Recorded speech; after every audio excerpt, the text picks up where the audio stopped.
Alright, it's taken a bit, but I've made some pretty good progress on this script. Shouldn't be long now before I can record it and start editing it.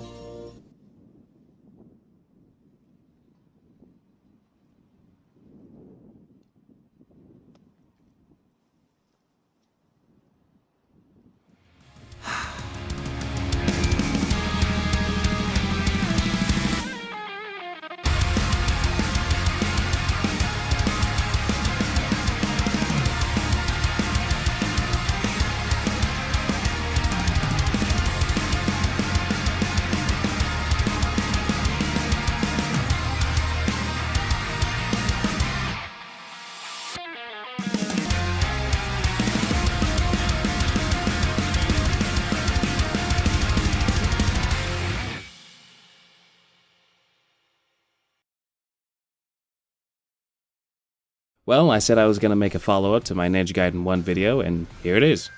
A lot sooner than I was expecting, but I'm not complaining. I can't think of a better reason to jump back into Ninja Gaiden 2 than a whole remaster combining elements from both the original 2 and Sigma 2. Now how well it combined those elements, well, we'll get into that later.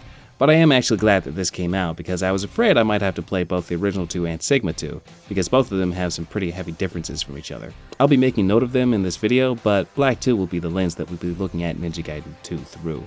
Also, while you don't have to have watched my video on the first game to watch this one, I will be making a couple references to it throughout this video, so you might want to go check it out.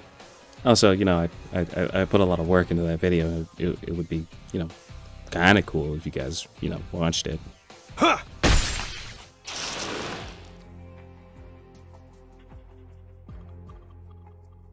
If there was ever a masterclass on how to make a sequel to a game, this would be there as a primary lesson. Because while in many ways this game is starkly different from the first game, Ninja Gaiden 2 improves on many of the ideas that game started. Most apparently, the action has been kicked into high gear. Someone clearly saw the action in Ninja Gaiden 1 and said, I can do better. In my previous Ninja Gaiden video, I talked about how I enjoyed the slower, more precise combat of the first game and kind of wished that the series would go back to that. And while I do still hold on to those feelings, the combat in 2 was an absolute natural progression of the first game's gameplay and a fantastic evolution of the burgeoning fast-paced combat the first game started. Though unfortunately, it came at the cost of the more open-ended nature of the first game. While the first game was more akin to an action-adventure game containing plenty of action but also having a bit more emphasis on exploration and backtracking, Ninja Gaiden 2 is far more linear, leaning harder into straight action, with much of the game having you going from battle encounter to battle encounter, with only small bits of exploration in between. This isn't inherently a bad thing, but there's a tangible difference between how both the games feel. The greater freedom of the first game definitely gave you that feeling of being a lone ninja diving into unknown enemy territory, using anything and everything you can find to complete your mission. Meanwhile, the faster, more intense action of Ninja Gaiden 2 and beyond makes you feel like you have to use every skill and weapon you have as you alone face the literal armies standing between you and your goal. Both are good in their own right, but personally I kinda prefer the first game's approach. The more open-ended nature of one allowed you to explore and get immersed in what was the strange land of Tyron. And Tyron itself was a mystery, having several seemingly mystical parts to it that, despite being part of the modern world, set it aside and made it seem unnatural. Though, admittedly, within the context of the game, Tyron was meant to be a land set aside from the rest of the world, so it made sense for it to have played that role. So maybe that's an unfair comparison. And 2 does allow us to get a look at the rest of the world in the Ninja Gaiden series. Or at least some of it. While I am glad that we get a peek at the rest of the world in 2, that also means the more outlandish levels are more distinct from the more realistic ones and don't get as much time to shine, which in turn causes the level design to take a bit of a hit in my opinion. Traversing through high-tech Tokyo or destroyed New York is cool, but nothing very special. The first game had you going from running around a unique city to exploring a huge underground crypt, then from crippling the city's whole military force to wandering around an ancient aqueduct, and you could seamlessly go back and forth between each of these levels. The modern and mystical elements of the world were blended together very naturally, making it feel unique. That's not to say that 2 doesn't have some cool levels sprinkled throughout it, but most of them really don't hit until the mid to last quarter of the game, and unfortunately 2's linear nature never lets you look at or interact with them very much. And somehow, despite literally going around the world in Ninja Gaiden 2, there's somehow less world building. Ninja Gaiden is an action series, so again, grand stories are not what I'm expecting from these games. I'm pretty sure the devs know that too, so they leave most of the intense lore and world building to collectible journals you can pick up throughout the game. This is in no way a unique method of storytelling. The Souls series is built off of that idea, Doom does it, even the Elder Scrolls games do it. But the difference between those games and Ninja Gaiden is that those optionally readable lore bits are still worked into the stories of those games, so that even if you don't bother to read them, you still get a good idea of what the story and the world is. Ninja Gaiden will give you a whole in-depth history lesson and then be like, yeah, everything you just read has no effect on the story and really has nothing to do with anything that is currently going on. It's not like the story of Ninja Gaiden is bad, it's serviceable at best. It gets you from point A to point B and gives you solid motivation to keep moving forward, but it kind of just throws concepts and people at you with little to no elaboration and expects you to just go with it. This could have been solved by simply incorporating more of those optional journals into the actual story of the game. The game treats it like it's just background fluff for anyone who might be slightly interested, which sucks because it seems like someone actually put some effort into all that backstory, because it's actually pretty interesting and sets up an appealing background for the world. The world of Ninja Gaiden is much like ours, but the many mystical and sci-fi elements of the series distinguish it and give rise to several intriguing ideas, and I just wish the games actually took the time to properly explore them.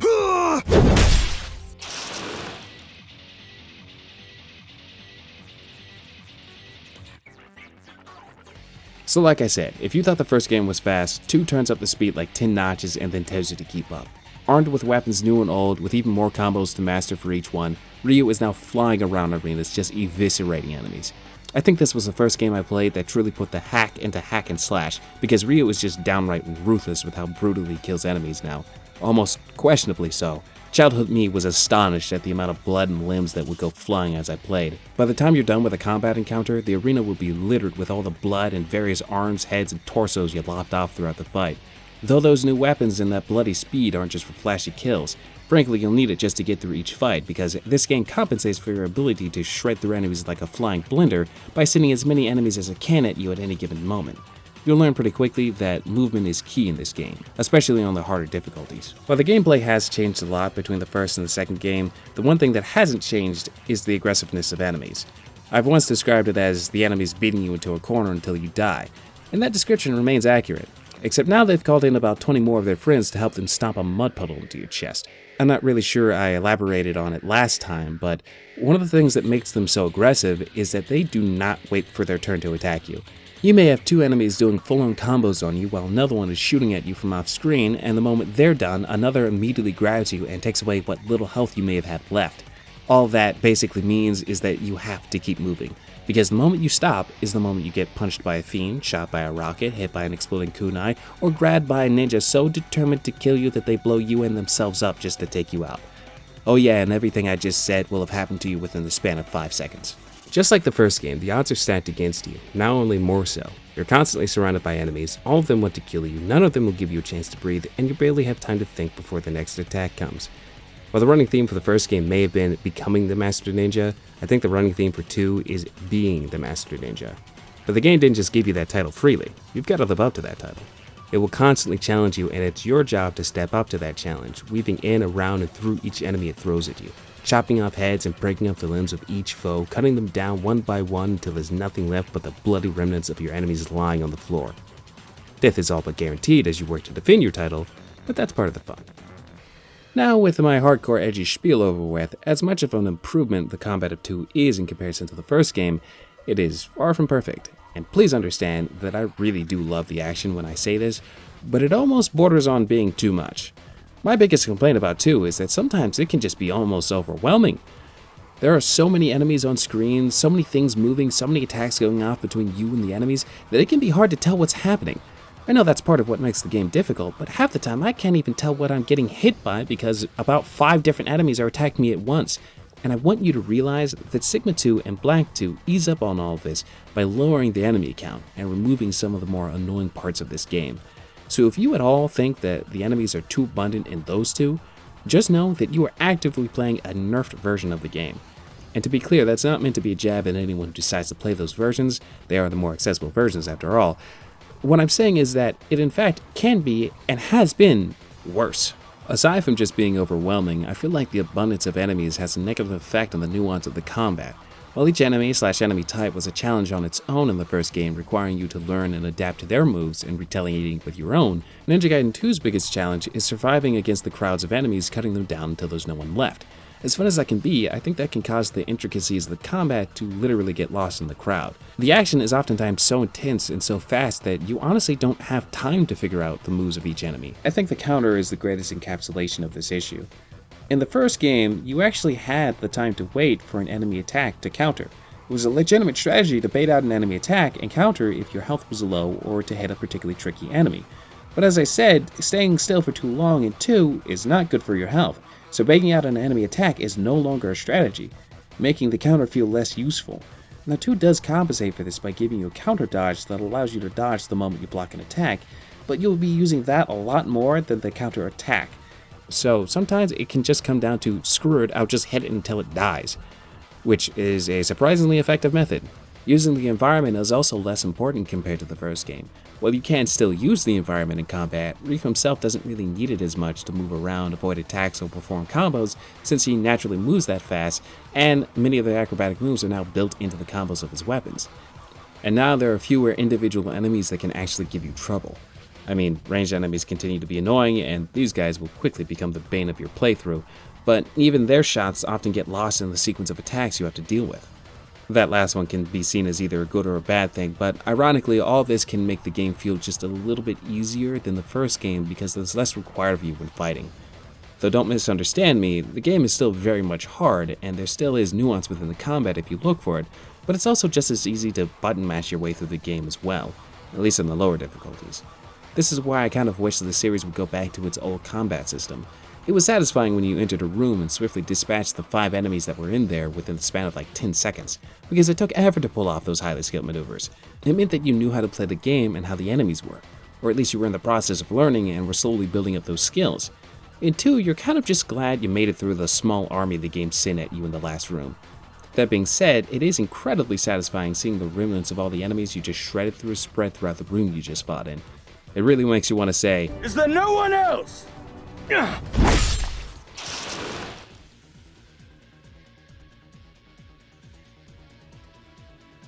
Okay, for this part, I was going to talk about how this game felt a bit too easy. I initially played this on Path of the Warrior, which is supposed to be hard mode. You know, I played this game enough times I figured I should at least play it on hard for a solid challenge. But I was pretty disappointed by how easy I was getting through the game. I generally breezed through most of the combat, and to be honest, I think I died like all of 10 times throughout my entire playthrough. I found out later that this was because of Sigma 2. With Sigma 2 being one of the few Ninja Gaidens I haven't really played much, I was unaware that the difficulties are a bit mislabeled in that game, at least in comparison to the original 2's difficulties. Each one is a step down from what it actually says, so very hard is more like hard, hard is normal, etc. And Black 2 has a bit more Sigma in its DNA than the original 2, so its easier difficulties were carried over. I'll talk more about that later, but it's made this the first game in the series I've played where I felt like I could actually finish the game on Master Ninja. And I don't know how I should feel about that. I've never finished any of the games of Master Ninja, mainly because that's where the difficulty starts to get more than annoying for me. And like I've said before, the combat can become repetitive as it can force you to abuse many of the same high damage moves over and over. However, this time I wanted to try my luck on Master Ninja after being so disappointed by Warrior. So after getting my butt handed to me 6 ways from Sunday, I've come to learn that Master Ninja is about perfection. You have to be perfect, or nearly perfect, in every battle encounter if you want to progress. You can't just tank small hits and just keep going. One small hit can take that little bit of health that you would have needed to survive that last attack that just killed you.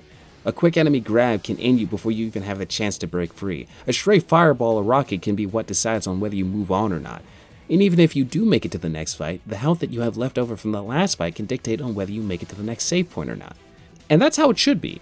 Master Ninja is meant for those people who are willing to put up with the extreme difficulty, who want the challenge of perfecting each fight and seeing if they can make it to the next one unscathed. I have no problem being unable to finish the game on that difficulty because it's clearly not meant for everyone, as you need some solid experience with the game to find any success on that level. It's also clearly not for everybody because you need some master level patience to deal with some of the stuff on that difficulty. Remember that overwhelming feeling I was talking about earlier? Yeah, that only gets worse as the difficulty goes up. Imagine all the overwhelming chaos I was talking about earlier, but now one attack from those 20 enemies can take away a whole quarter of your health. I can hardly get off a combo before some off-screen fireball just deletes me, or some completely imperceptible enemy grab kills me at full health. and I have to start the last 2 fights that I barely made it through last time over again. It is legitimately frustrating.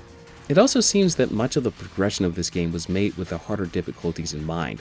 As you're cutting through enemies on lower difficulties, you might notice that save points seem a bit too frequent, items are pretty abundant, and it's never too hard to buy something from the store.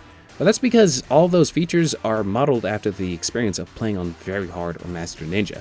What may have seemed like 2 very close save points on Acolyte or Warrior turn into blessings that are miles apart when you can barely make it through one fight and each death sends you all the way back to the last save point on Mentor or Master Ninja. And you'll be itching for any kind of healing item after you spent what little money you had on a much needed weapon upgrade. However, with that said, I do firmly believe that the Ninja Gaiden games are meant to be played on the harder difficulties, and making them easier kind of sullies the experience. Take any Souls-like game, for example. Part of what makes those games fun is the difficulty. Are they hard, and can they be endlessly frustrating at times? Yes, but the enjoyment we get from playing those games comes from overcoming the challenge they present. With the lower enemy count, easier difficulty, and the changing of enemy encounters, Sigma 2, and unfortunately as a result Black 2, feel like neutered Ninja Gaiden 2 experiences.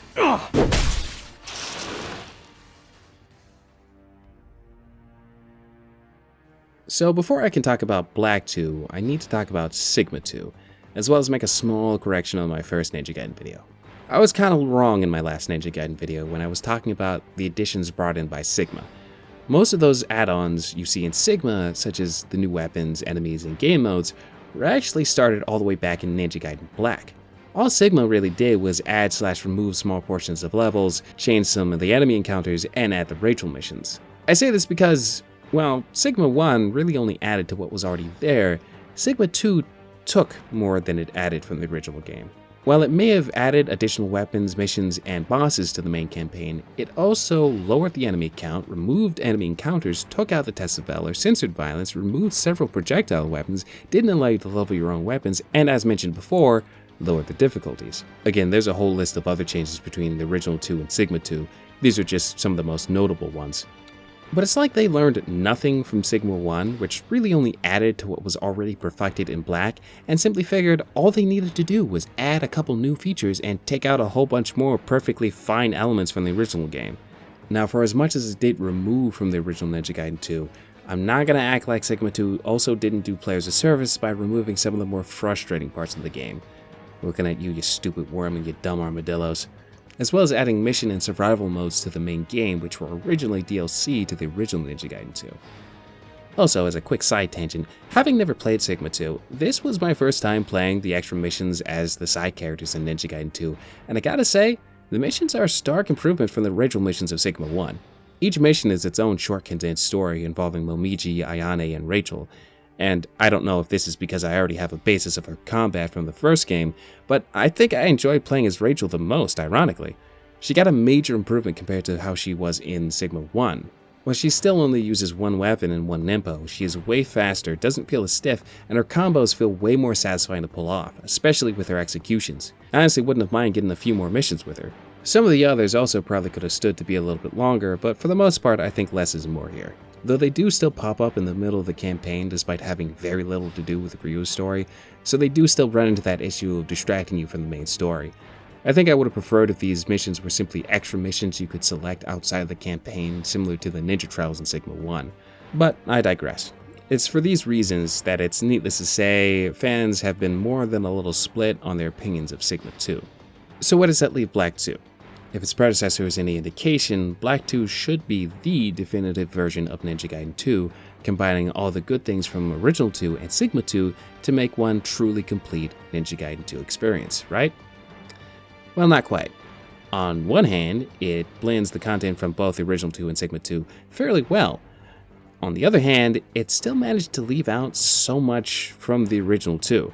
It has far more in common with Sigma 2. As far as I can tell, in terms of Original 2 content, all it did was bring back the gore, allow you to level your weapons again, and brought up the enemy count, though it's still not as high as it was in the Original 2. This has been more than a little disappointing for a lot of people, myself included, as many of us were really hoping Black 2 would bring more things back from the Original 2 and maybe even add a few new things as well. It would have finally put to rest the debate of what was the definitive Ninja Gaiden 2 experience, though maybe we were asking a bit too much from that. In the end, while I do prefer the original two, and certainly have my gripes with Sigma 2 and Black 2, I don't want it to sound like they are bad games. They are still fundamentally the same game as original 2, and you can still have plenty of fun playing any version. Which one you prefer really just comes down to what content you like or dislike in each game. As much as I or other people may have wanted from Black 2, it is good to see Team Ninja and Koei Tecmo showing some love to the Ninja Gaiden series and giving us an updated version of Ninja Gaiden 2 to play before Ninja Gaiden 4 comes out. Now if they could just do something with Ninja Gaiden 3. Huh!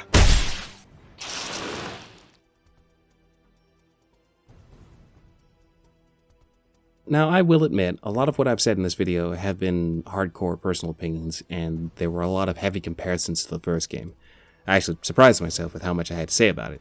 But one, I'm sorry, these videos are nothing but my personal opinions. If you were looking to this channel for neutrality, I hate to tell you, but this channel is like 80% bias, 20% neutrality.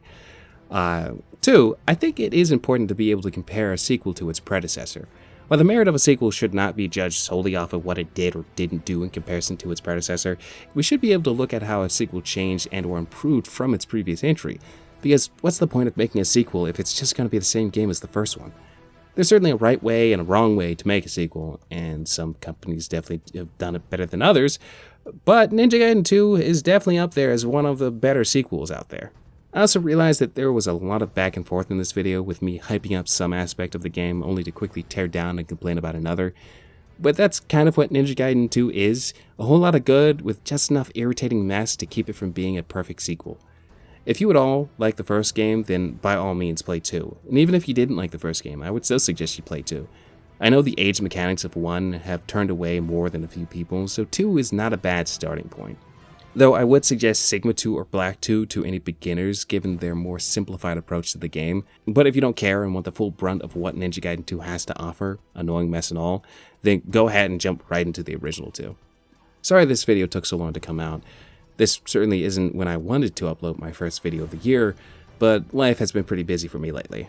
Not in a bad way, I've simply just had a lot going on and I've been trying to change a few things in my life.